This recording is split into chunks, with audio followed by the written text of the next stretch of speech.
Santiago de Querétaro es una ciudad que refleja el carácter de los queretanos. Es una ciudad que recibe todas las expresiones sociales y culturales que le sumen a su grandeza, convirtiéndola en una ciudad sincretista, en una ciudad de matices.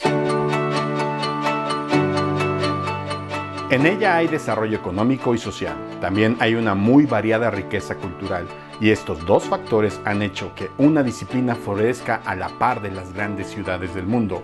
Hoy los invito a conocer a este actor de la cultura moderna de Querétaro, la fotografía. En este episodio conoceremos a tres grandes profesionales de la fotografía contemporánea queretana, quienes se desarrollan en las áreas de fotografía documental, fotografía de calle y la fotografía periodística. Para Ricky, la fotografía es una herramienta para generar memoria.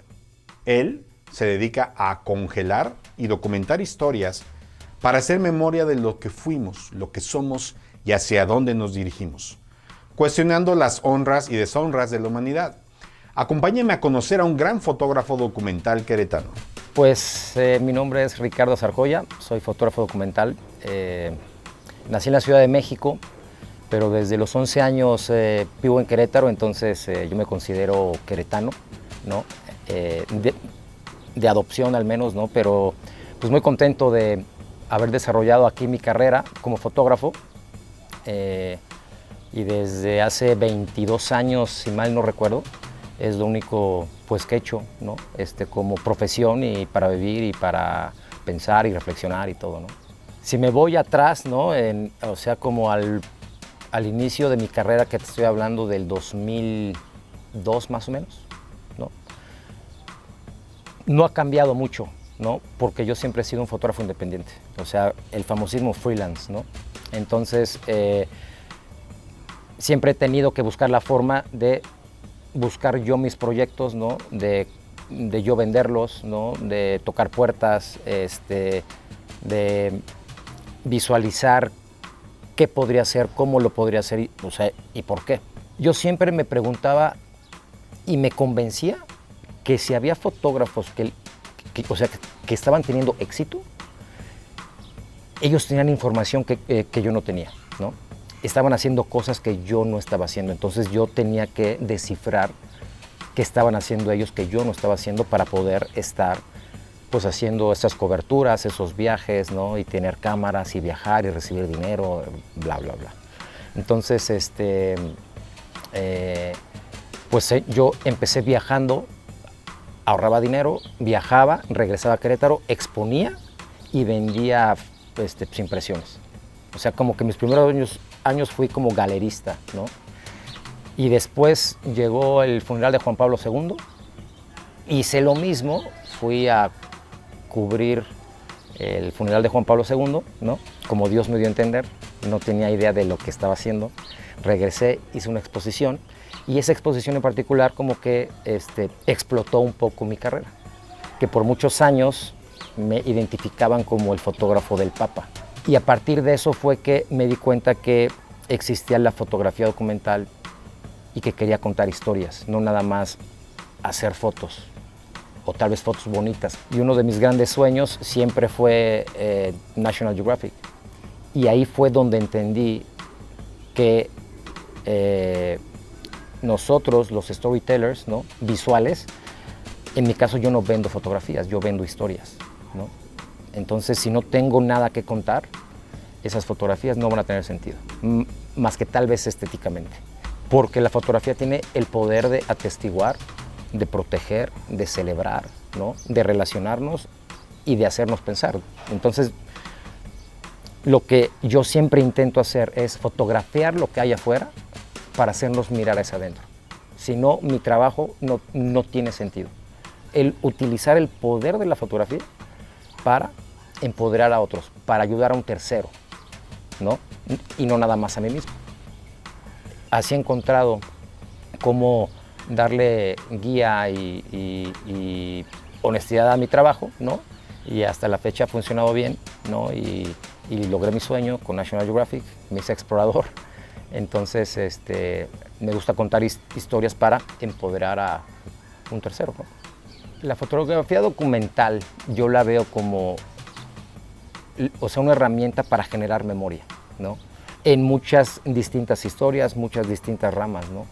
Pero la foto documental es eso, ¿no? Es como darle memoria de lo que fuimos, de lo que somos y de lo que y hacia dónde vamos, ¿no? Y es darnos como dignidad y también vergüenza al mismo tiempo.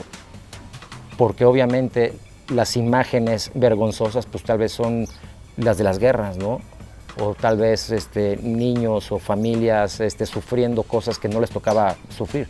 Y allí había un fotógrafo, ¿no? Para capturar esos momentos y contar esas historias. Entonces la foto documental yo creo que se diferencia de otras ramas porque nos ayuda a generar memoria. Y hoy en día con estas 300 o más millones de fotografías diarias, ¿no? Estas imágenes en Instagram no generan memoria. Simplemente tú subes una imagen, ¿sí? Esperas, ¿no? Esa dopamina de aceptación con los likes y en el momento que subes la otra, ¿no? La penúltima que subiste ya bajó en tu feed y poco a poco se va muriendo esa imagen. Se va muriendo así como DiCaprio en el Titanic, ¿no? Así poco a poco se va hundiendo, ¿no? Hasta que ya no existe. No generó memoria, no. Lo que nosotros intentamos hacer es contar historias con esas imágenes para generar memoria. Y eso tiene que ver mucho con el contexto, con la historia, con una investigación, ¿no? Y son proyectos que pueden durar años, ¿no? Entonces la foto documental creo que nos ayuda a tener memoria, ¿no? Como humanos, como familias, ¿no? Como comunidades. Yo creo que la gran diferencia, ¿no? entre el fotoperiodismo y la foto documental es dónde empieza y termina el trabajo de cada uno, ¿no? Y creo que la foto documental nos da la oportunidad, ¿sí? De poder ser más extensos en cuanto al tiempo. Si llega un fotógrafo documental y un fotoperiodista a una misma escena, por ejemplo, a un accidente automovilístico, yo creo que los dos visualmente van a ser imágenes muy parecidas.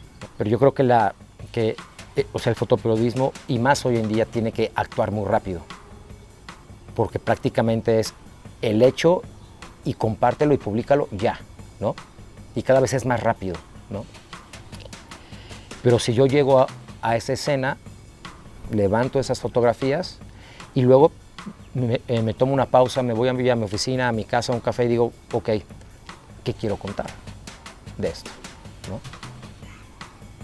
Entonces, ahí empieza mi trabajo. Entonces, esas fotografías son apenas el 1% del trabajo que tengo que hacer, de investigación, de generar accesos, de encontrar un ángulo, de encontrar a las personas que narren esa historia, ¿no? Porque ¿quién narra la historia?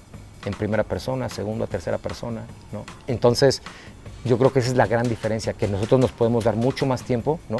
Para desarrollar a profundidad algún ángulo que te interese de ese suceso en particular, ¿no? Y con esto concluyo. Si ese accidente yo me doy cuenta que hubo, por ejemplo, alcohol de por medio, ¿sí? Tal vez mi historia ni siquiera sea del accidente, es de el consumo de alcohol en menores de edad en Querétaro, o en México, o en Latinoamérica. Entonces ya todo cambia, ¿no?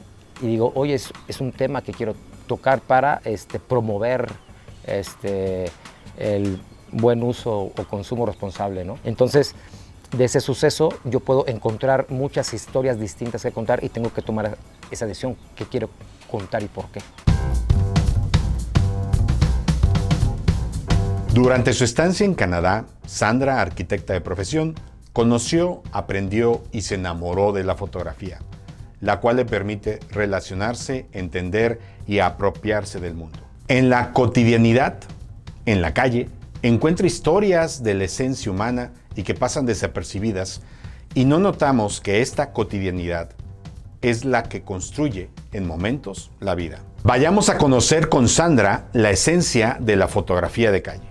Soy Sandra Hernández, soy arquitecta y fotógrafa, embajadora de Fujifilm y fundadora de Observadores Urbanos. Observadores Urbanos es una comunidad que está dedicada a difundir y a promover la foto de calle que se hace en Iberoamérica. Y justamente este año hemos lanzado el primer libro de foto de calle en la historia de México, llamado Antología de Fotografía de Calle Mexicana. La fotografía es una manera de relacionarme con el mundo, de entenderlo y de apropiármelo. Gracias a la cámara he podido descubrir muchas historias entretejidas en la cotidianidad o en los sitios que visito, que me han permitido encontrar muchas características de la esencia humana en las que yo misma me he reflejado. Así que también puedo decir que gracias a la cámara he podido descubrirme a mí y hacer un viaje interior que yo no imaginaba. Para definir la fotografía de calle voy a comenzar por lo más básico y lo técnico. La foto de calle es foto espontánea realizada en lugares y situaciones públicas, como esta, donde estamos. Sin embargo, al buscar una definición personal, me gusta citar a este gran escritor francés, Georges Perec, que escribió un ensayo intitulado Lo infraordinario, y donde habla justamente del valor de lo cotidiano, donde critica que los diarios hablan de todo menos de lo diario. Y siento que la foto de calle es justamente esta interrogación de lo cotidiano, esta valoración del día a día, de todo esto que nos hace quienes somos, de lo que nos define como humanidad, en nuestro estado más puro y más natural. La foto de calle es como una prima de la foto documental y del fotoperiodismo. Mientras estos dos géneros se dedican a registrar lo extraordinario que sucede en la historia de la humanidad, ¿no? Desde lo positivo a lo negativo, el descubrimiento de vacunas, las guerras, los viajes al espacio, los desastres. La foto de calle se sitúa justamente entre estos dos polos, digamos que es todas las escalas de gris de la humanidad, lo que sucede en lo cotidiano, lo que sucede ordinariamente, y creo que este tipo de fotografía, la foto de calle, genera una memoria histórica de los momentos por los que ha pasado la humanidad, y ese es su gran valor, que al cabo de unos años nos recuerde cómo era la vida antes, en el pasado. Comencé con la fotografía de calle hace más o menos 15 años, cuando me mudé a la ciudad de Quebec, en Canadá.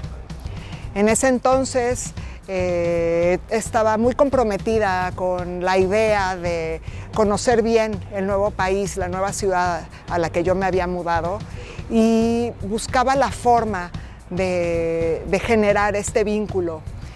Así que tomé mi cámara y durante muchos años estuve saliendo de manera muy intuitiva, porque yo no sabía que lo que estaba haciendo era foto de calle. Así que intuitivamente salía con la cámara y tomaba registro de todo lo que veía, de lo que llamaba la atención, de lo que me interpelaba incluso. Y poco a poco esta práctica se fue haciendo más formal y más disciplinada. Empezó a despertar otro tipo de curiosidades en mí. Empecé a estudiar, descubrí que había un género llamado foto de calle, que era justamente lo que yo ya llevaba tiempo haciendo. Y poco a poco me fui adentrando en este mundo, descubrir a las grandes maestras, a los grandes maestros de la fotografía de calle, y bueno, eso me explotó la cabeza, me abrió la perspectiva y me hizo descubrir una manera de relacionarme con el mundo y de apropiármelo, que fue la foto de calle. En la práctica, la foto de calle es un género muy libre, un género que nos permite muchísima creatividad, en el que las reglas son muy pocas y que prácticamente todo mundo la puede practicar. Solo necesitamos una cámara, no importa cuál sea el dispositivo, y tener un ojo creativo en donde juguemos con la composición y juguemos con la luz. Salir a la calle es siempre estar atentos a lo que sucede, pero también estar dispuestos a que nos sorprenda el día a día y hacer con eso lo que mejor podemos. A mí me gusta siempre decir que la foto de calle es un género en el que se hace lo mejor con lo que se tiene, porque a diferencia de un estudio fotográfico, en la foto de calle no podemos controlar nada. En un estudio podemos controlar la luz, podemos controlar a nuestros modelos, los colores, los fondos, pero con la foto de calle estamos a merced de todo lo que está rodeándonos y ahí es en donde tenemos que ser lo suficientemente creativos para saber qué hacemos con eso. A mí eso me parece fascinante y por eso cada salida a la calle es una aventura diferente.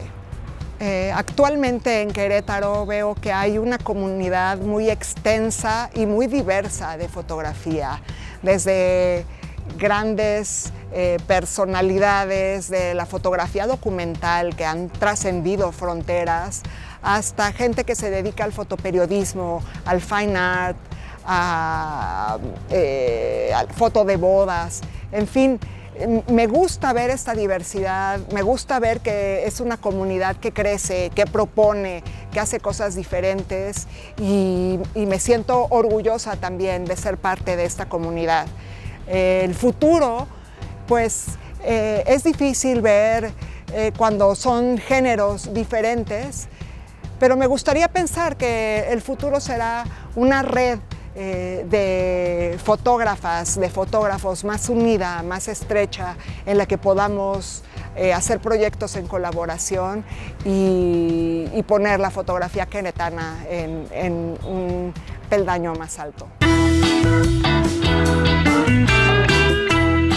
Demian es licenciado en Artes Visuales y esta formación lo perfila como experto o artista en captar y sintetizar el acontecer diario para que, con el tiempo, se convierta en un documento histórico. Escuchemos qué tiene que decir Demian sobre el fotoperiodismo. Soy Demian Chávez, fotoperiodista, y pues mi formación es en docencia del arte y en artes visuales. Tengo la licenciatura en artes visuales con especialidad en artes plásticas. Pero pues a lo largo de mi carrera me he especializado en fotografía periodística los últimos 20 años, 25 años más o menos. Es como mi fuerte.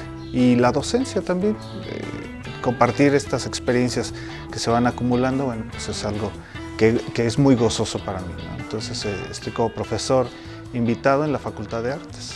¿Cómo definir la fotografía periodística? Yo creo que es pensado que es un arte, la fotografía, partiendo de esa idea, es el arte que mejor puede resolver gráficamente y en una manera muy sintética el acontecer diario, y es el arte que mejor se involucra con la historia actual y su momento histórico que está viviendo el fotoperiodista. Eso sería una forma muy sintética de definirlo, como un arte. Para ser un reportero gráfico o un fotoperiodista, incluso para un fotógrafo documental, se requieren no solamente las técnicas, dominar bien la cámara, eso la verdad es que incluso hasta está pasado de moda. Yo creo que se requiere un poco de ética, mucha sensibilidad y como si fuese un brebaje de brujitas, ¿no? Una pizca de esto, una pizca de aquello, es decir, una pizca de sociología para entender los contextos sociales a donde vamos a hacer las fotografías, una pizca de psicología para entender a nuestros retratados y comprender también para nosotros qué nos significa o qué nos simbolizan esas imágenes que vamos construyendo. Un poco de economista también para saber hacia dónde van estos recursos y a dónde queremos proyectar nuestro trabajo fotográfico, independientemente de los públicos. Por eso también un poco de sociólogo, es decir, entender los contextos en donde voy a hacer las fotografías y hacia dónde quiero llevar el discurso. Y a propósito de llevar el discurso, también entender las narrativas, no solamente la forma tradicional de contar un cuento o de contar una historia, sino entender la potencia que tienen las narrativas visuales y con ellos estructurar claramente los discursos que nosotros como fotógrafos elaboramos. Y finalmente, fotógrafos. por si fuera poco, ¿no? Entender qué es lo que podemos hacer con esta herramienta visual.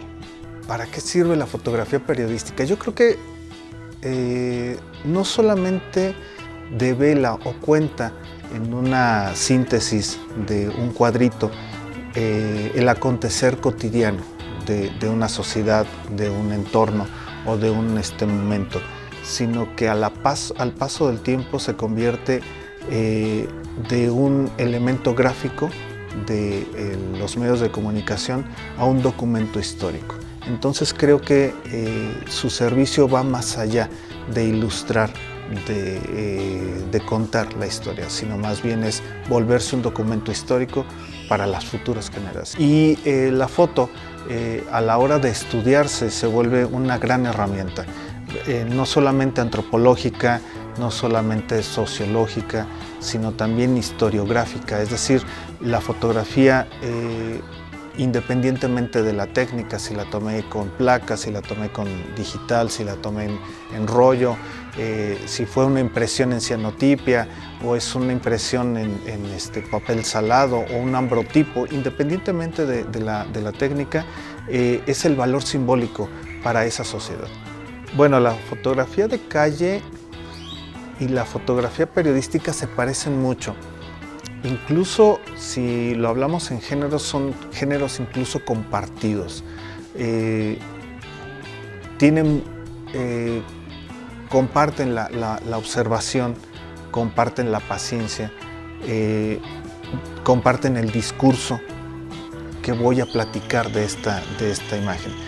La fotografía de calle no necesita la prontitud de publicarse inmediatamente. Puede irse almacenando para crear un discurso un poquito más lento en el sentido de la publicación. Nos posibilita ir creando imágenes que van a generar series y estas series buscar una forma de salida, ya sea una exposición, un libro, un documental que hable de ese contexto de la calle. En el caso de la fotografía periodística no, necesita publicarse rápidamente si es que es el caso. En el caso de la fotografía documental es casi hacer una tesis. Antes de tomar la primera fotografía, el fotógrafo debe de estar bien informado en dónde va a ocurrir la documentación, cuáles serán sus fuentes, estudiar el entorno social, el entorno socioeconómico, el entorno político. Antes, esto es incluso documentarse con libros, con fuentes fiables, para que entonces la fotografía que realice tenga la potencia suficiente al momento de llegar al público. La fotografía periodística tiene la gran virtud de contar el día a día y el fotógrafo debe de estar bien empapado de los temas, pero no necesariamente tiene que realizar una investigación previa tan profunda como acudir a un incendio, por ejemplo, a un evento de nota roja o como un evento político, ¿no? Deberá tener, sí, los contextos, si va a un evento político, por ejemplo, saber qué personajes puedan acudir, qué personajes no se llevan, cuáles son los grupos que están contendiendo y a lo mejor lograr una imagen que pueda ser incluso hasta chusca, ¿no? La política se presta mucho para estas situaciones. En el caso del deporte también, conocer a profundidad el deporte. Hay fotógrafos que se especializan solamente en básquetbol, en olimpiadas, en fútbol americano, en básquetbol, y conocer las reglas de los juegos. Eso posibilita que no solamente logremos una buena foto, sino que además la foto forme parte del imaginario del que la mira. Entonces creo que esas grandes diferencias de conocimiento de los contextos, pero de la profundidad del estudio es la gran diferencia entre la documental. En la documental nos podemos aventar años haciendo trabajos profundos de investigación y en la periodística no te puedes tardar mucho tiempo, ¿no? al paso del tiempo la foto se vuelve bien importante porque preservas momentos históricos bien chulos que no solamente pasaron de medios, ¿no? Sino que trascienden. Esta historia me parece muy bonita porque en cuanto termina de parquearse la camioneta, la señora corre y recibe al que venía manejando, ¿no? Entonces le da el ramo de flores, lo abraza y le dice muy cercana: pensé que nunca te volvería a ver. Y por acá se me acerca otra persona y me dice, tómele fotos, es su mamá, tiene 19 años que no la ve. Ese abrazo es el mismo abrazo que se repite N cantidad de veces. Estás aportando algo a la historia fotográfica, ¿no?